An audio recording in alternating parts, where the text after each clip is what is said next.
Says I'm live. I'm live.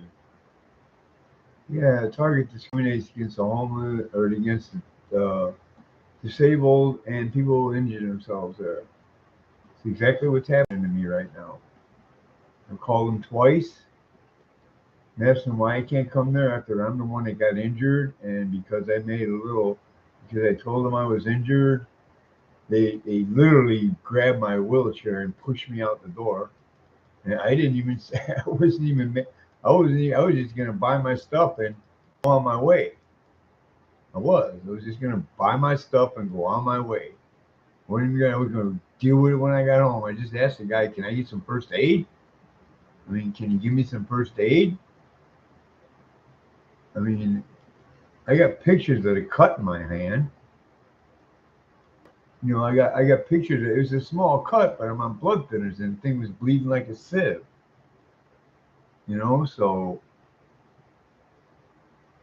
like I said, I don't know. I don't understand this garbage. Um, I don't really understand this garbage. I really don't. I mean, this is ridiculous the way they do this. I mean, and they're getting away with it. They're getting away with it. They're not even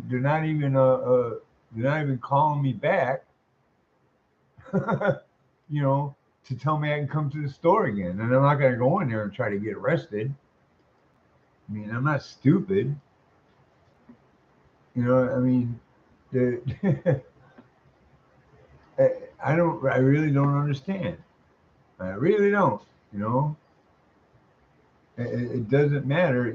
I really don't understand. Yeah, I really don't. I mean, it's like it's like I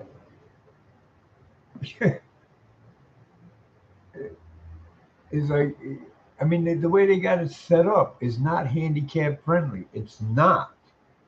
The way they have their aisles set up, there's barely enough room for me to get through it in a wheelchair, and that's the truth.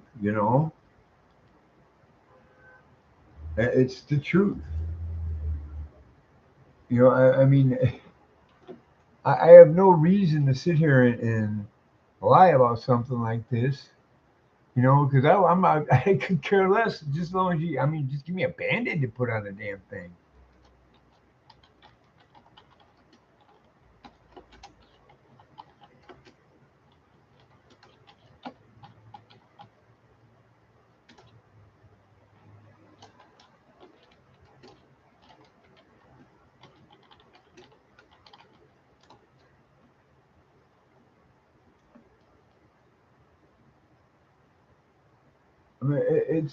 I mean, it's the truth. I mean, I can't.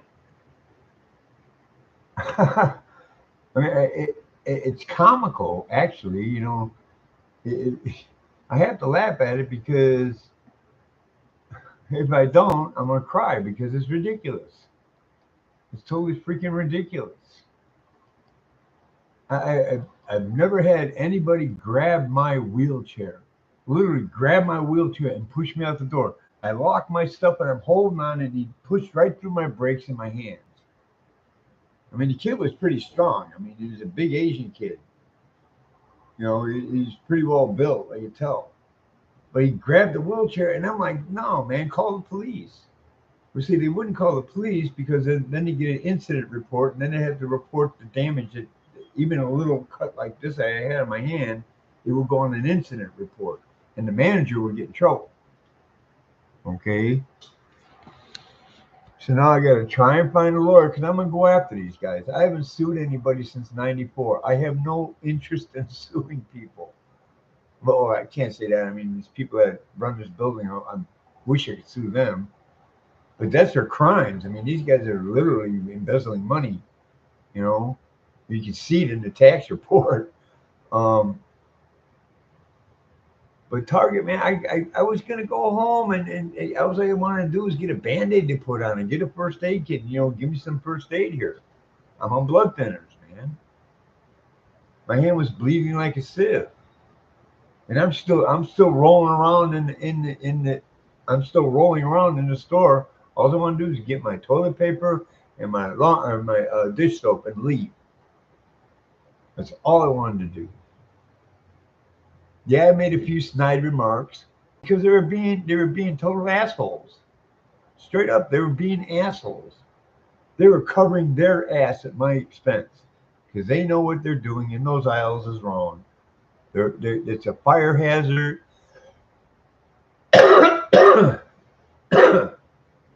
It's probably just on the edge of American Disability Act width for a wheelchair, and yet they let the homeless come in here and steal. Yeah, I watch these guys walk in the door and walk out the door right past the fucking security guard. They don't even try to stop them. That's why they got everything locked up over there. And then I made 2 calls to these people. The first call I gave them, it was the day that it happened. It wasn't even half an hour, 45 minutes after it happened that I made the phone call. I have a video I made on that day, and I showed the injury in the video. This isn't it. This isn't it. It was smaller than this. It was actually right about here. It's actually right about there. That's it right there. This I did on the wall in here. All I did was bump my hand on the wall in here, and it broke open because I'm on blood thinners. As soon as I do this and I get a bruise. Okay, if I smack myself real hard, I get a bruise, and I'm not talking about because I have pretty tough skin, man. I mean, I don't bruise easy. You know, I grew up bruising as a kid, so I don't bruise easy. You know, and I'm just sitting there waiting for these people to call me back.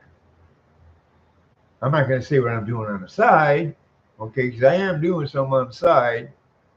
You know, I'm just tired of it, man. You know, I told them, I said, all I want is these guys to be trained about about dealing with the handicapped, especially people in wheelchairs. Have them go through a seminar, give them a reprimand. And I told him I want 20 grand for him putting his fucking hands on my wheelchair. 20 grand. You assaulted me. I could press charges because there was no reason for him to put his hands on my wheelchair. If you wanted me out of there, call the police. Like I said, they don't want to call the police because then they would have to fill out an incident report, and it will go back to their boss. So I've called them twice. And I got a little legal advice that said just keep calling them. So once a week they're gonna get a phone call from me. I'm gonna say, what are you doing about my case? I told your arbitrator what I wanted. Oh, it's a third party. Yeah, okay, it's a third party arbitrator that you set up. You know, like I'm supposed to believe that crap. You know, third party. They contract who they want. Okay, and they probably get a little extra cash if they kind of side with the target. Guarantee you that's how they're working it.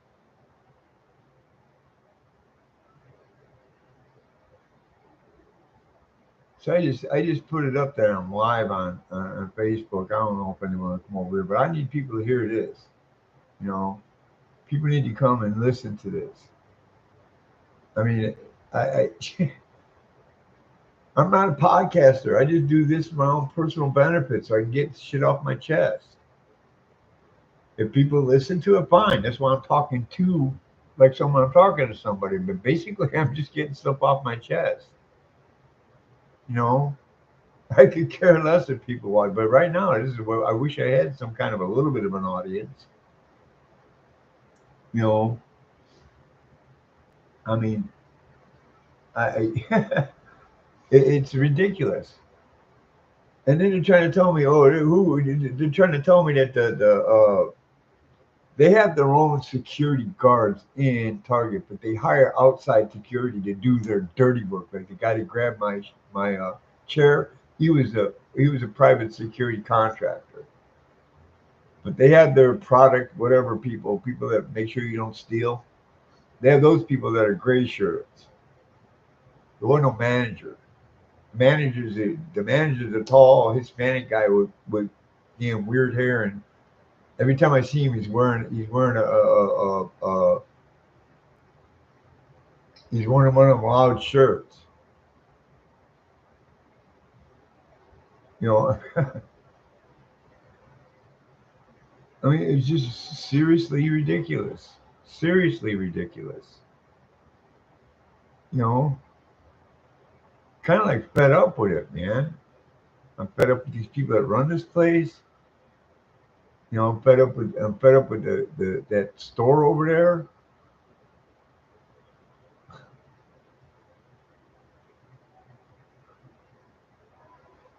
I mean, just recently they had someone come in here. He's got to recheck his work, so somebody's checking on him. Somebody's checking on these people. Somebody's checking on these people that run this place now. I guarantee you, they're starting to be looked at. And I don't mean, oh, they just they do such a good. No, they don't do a good job. This is literally a ghetto. This is a slum. Okay, this is legitimately a slum. Well, you don't do that, dude. I can't clean up my apartment. I do what I can. I sweep the floor. I mop the floor. I do the dishes. I clean my bathroom. When I get in the bathroom and clean, I have to literally get on the floor because the wheelchair is too big to fit in there. I have to get on the floor and scrub the floor on my basically on my butt because I don't have another knee. I can't get on my hands and knee. You know, it, it don't work like that. You know,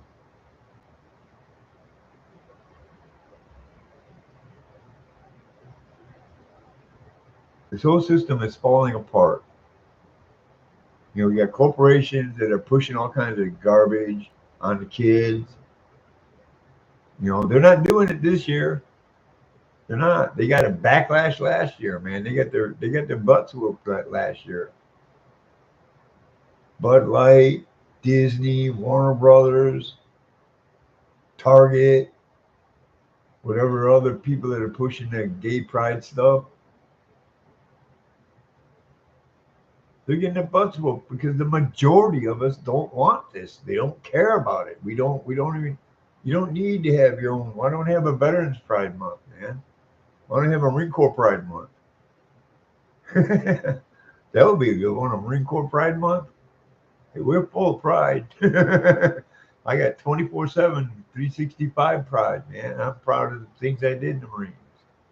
Even some of the crazy shit I did. I had the most fun. I had the most fun that I've ever had in my life when I was in the Marines. I hated the training, but that's the shit you got to do. And even some of the training, I enjoyed that. I mean, come on, man. I graduated third in my fuel tank farm class. Third out of 90, 80, 80 some people. Was it 84, 85? I graduated third in the class. Knock, knock. I talked to. I told her.